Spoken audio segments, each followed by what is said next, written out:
Early morning లేవగానే మా అమ్మ మా కోసం అయితే చపాతీ ప్రిపేర్ చేస్తుంది. అమ్మ ఒకటి తిక్కుతుంది, తర్వాత మనమే కాల్చుకోవాలన్నమాట. నా వాట నేను చపాతీ అయితే కాల్ చేసుకున్నాను. వెంటనే తర్వాత అయితే మళ్ళీ డ్యూటీకి అయితే స్టార్ట్ అయిపోయాను. డ్యూటీకి స్టార్ట్ అయితేనే వెళ్తూ అక్కడ ఒక మంచి బ్యూటిఫుల్ కాఫీ అండ్ చిక్కీస్ ఉన్న బిస్కెట్స్ అయితే తినేసి అలా డ్యూటీకి అయితే వచ్చేసాను. డ్యూటీకి వస్తానే ఇంకా లోడింగ్ అయితే స్టార్ట్ కాలేదు. కాసేపటి తర్వాత మనకైతే వర్షం అయితే ఫుల్గా గుడిచేసిందబ్బా. అలా వర్షం గుడిచిన తర్వాత కొద్దిసేపటికి లోడింగ్ అయితే స్టార్ట్ చేసాం. లోడింగ్ స్టార్ట్ చేసిన తర్వాత కొద్దిసేపటికి మొత్తం లోడింగ్ అంతా కంప్లీట్ చేసేసుకొని మంచిగా కూర్చున్నాం అనుకున్నా.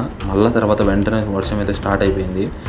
ఎలాగో వర్షం స్టార్ట్ అయింది కదా, కొద్దిసేపు చూసాను తగ్గుతాను రన్ బయటెక్కి ఇంకా ఇంటికైతే వచ్చేసినాను. ఇంటికి వెళ్తాను. ఫస్ట్ ఇంటికి వెళ్ళకుండా మనం అలాగే మనం దగ్గరలో ఉన్న బేకరీకి వెళ్ళిపోయాను. ఎందుకంటే ఫుల్ ఆకలి కానీ వీళ్ళని డోర్ తట్టేసి లేపి బయటకు వచ్చినారు. వస్తానే ఒక బ్రెడ్ తినేసి తర్వాత ఫుడ్లోకి మంచిగా చిప్స్ కొనుక్కొని ఇంటికి అయితే వెళ్ళిపోయాను. ఇంత చెప్పిన తర్వాత కూడా మీకేం అర్థం కాకపోతే just get the hell and heaven.